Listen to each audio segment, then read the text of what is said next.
Hey, this is Justin Strawn. I'm one of the editors at ForHomTheCowboyTales.com. We're on the SB Nation site. We cover everything that you need for the Mississippi State Bulldogs. We're going to try to introduce a new feature today. The new feature is going to be drive time preview. Basically, it's going to be a section in which I am driving home, like I am currently now, and I preview the upcoming game for the Bulldogs. Now, why am I doing this? Well, one, because it gets kind of boring sitting here on my way home. I got about a 30-minute drive just to get to my kids before I make it home. And second, because, hey, might as well try something new, right? So that's what we're going to do today. We're going to just have a little drive time preview of the upcoming game with the Auburn Tigers. So let's go ahead and just kind of jump right into things. First and foremost, what's it going to take for the offense to be successful? Because that's probably the biggest concern you have going into this game with Auburn, that their defense has played really well, and the Bulldogs are going to have to move the ball somehow, some way against that stellar D. Now then, where I think the Bulldogs will be able to do so is going to be through the air, but the problem is their secondary is very, very susceptible. They're very similar to They're very similar to the Mississippi State in the fact that they've got a really strong front seven. Their defensive line is stout, that's anchored by Carl Lawson. But their linebackers have been much better than most people thought they would be. But their secondary is susceptible. You can get to their secondary. They've had some weak moments of play from their safeties, kind of like Mississippi State has. So we need to be able to beat them through the air. But if we can't establish a running game, then they're going to be able to just sit there and drop all of their defensive backs. They're going to be able to drop them back, and it's going to be a relatively difficult day for Nick Fitzgerald to be able to beat teams with his arm. I think the strategy that the Bulldogs need to follow closely is the one that the Texas A&M used against them, because Texas A&M had a pretty good game plan. They used a mobile quarterback, Trevor Knight, who is not nearly as, at least I don't think, not nearly as much of a threat to run as Nick Fitzgerald. Obviously he is. He's a very mobile quarterback. He gets a lot of yards on the ground, but I don't think he is the same type of a threat that Nick Fitzgerald is. So use Nick Fitzgerald, roll him out, get him on the run, and let him make some throws while moving, because that's one of the things that Texas A&M did. And then when there were opportunities, he took off on his own on the ground. So I think that's the plan that they need to go with. If they can draw a 8 defender up into the box and get one of those guys out of the secondary to come up, then it's going to open up space in an already weak secondary. So the Bulldogs are going to really need to establish the ground. They're going to need, as much as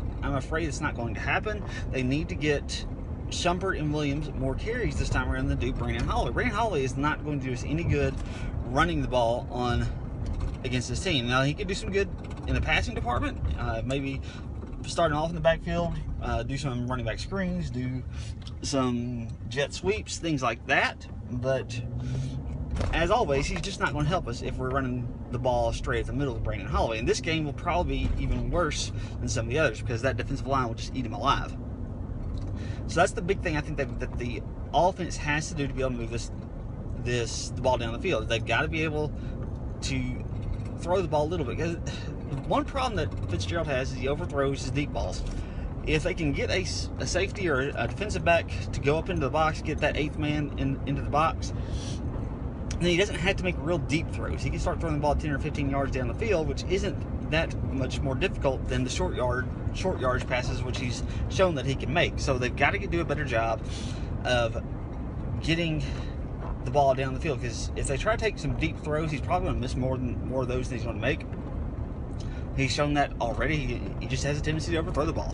So they need to get that other guy up into the box. That way the Bulldogs can have a little bit more success in exposing the passing game. Now, the problem is, if you're going to do that, you've got to be able to protect him, and that's where the offensive line is going to have one of their best games. We saw how much the offensive line struggled with keeping Dak Prescott upright against good pass rushing teams last year.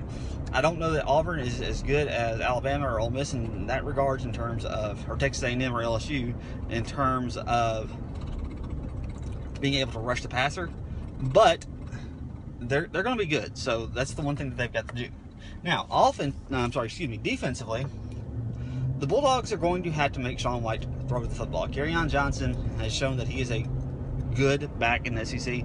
He's probably not as good as Leonard Fournette or Darius Geis or Nick Chubb or any of those guys, but he is still a really good back, and he is doing really well for the Auburn Tigers. They've got to figure out a way to make Sean White beat them through the air. Now, Sean White is a very talented quarterback. He didn't come to Auburn as a 4-star guy for nothing. He's a talented guy. But the problem is he's playing in a system that is very much not suited to his capabilities.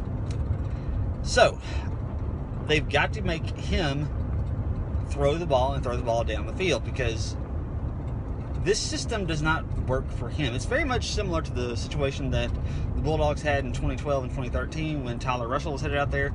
Very talented quarterback, lots of potential there, but just in a really bad system, at least for his talent set anyway. So the Bulldogs are going to have to figure out a way to make Sean White the focal point of the offense and not Kerryon Johnson, because if they can't, then it could be a very long day. Now, how are the Bulldogs? Well, who's going to end up having the advantages on some of these things? If you look up and down the roster, I mean, Auburn's got more talented players. If you look at how they've recruited, they've completely out-recruited Mississippi State, but it hasn't resulted in wins. Mississippi State's won 3 of the last 4. Dan Mullen is 2-1 against Gus Malzahn. I really think this is a game that the Bulldogs need to win. It's a game they should win. I think it's going to be like a 24-17 type game. That's kind of where I'm thinking. Heck, if it gets any lower than that, I think it's going to go in the favor of the Tigers. You want to get it up into the 20s if you're the Bulldogs. If you're Auburn, you probably want this game to stay in the teens. That's the type of game they need to win. I think there's going to be an opportunity for Mississippi State to make some noise in this game. I know a lot of people are down on this team. I know a lot of people are disappointed, and rightfully so. But remember, it's only because of really 1 or 2 games. I mean, we lost to LSU, and that was always going to happen. It looked a lot. I mean, we were getting dominated for basically 55 minutes of the game, and then we made a furious comeback there at the end. But that was a game we were never ever going to win. We beat UMass. It wasn't as nice of a win as we would like. We didn't dominate them the way that we were hoping, but I think that has more to do with the fact that this is a young team. I mean, they scored a whole bunch of points, which they hadn't done all year, but they also gave up a whole bunch of points, which they haven't done all year. But defense, up until that game, hadn't allowed more than 23 points all year long. They allowed 21 to South Alabama, which was ridiculous, but still, I mean, the defense did enough. The offense should have scored a lot more than 20 points on that day. The defense shouldn't have given up 21, but the offense never should have made 21 be as close of a game as it was. So there's all kinds of issues in that game. South Carolina, the defense held the Gamecocks to, I think, 14 points? Yeah, 14 points. So they've played okay, and they can play all right. We've got to get a consistent performance. That's what we're going to be looking for. This is going to be a big game for Nick Fitzgerald. He's got to show that he can lead this team and that he can be more than just an above-average quarterback. And this is going to be his first chance to really do so. South Carolina, obviously, he played really well against. He had 195 yards in rushing, like 170, 180 yards in passing. Had some drops as well. That could have pushed him up over the 200-yard mark in terms of passing.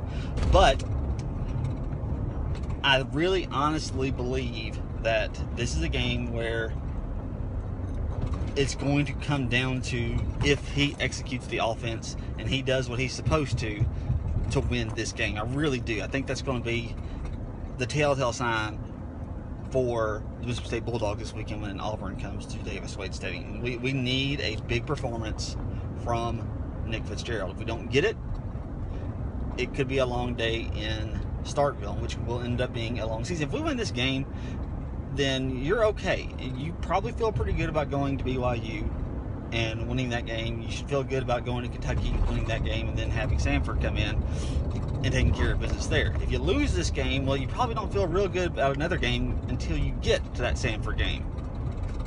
So this game is going to have a real big potential impact on the way the rest of the season plays out. So, like I said, I'm thinking the Bulldogs win this one something like 24-17, somewhere around there. If it gets higher scoring than that, I think the Bulldogs will be okay. If it gets a whole lot lower scoring than that, that's where I'm going to start to worry just a little bit. So, anyway, I hope you enjoyed this drive time preview. I enjoyed it myself. So, until next time, Hail State.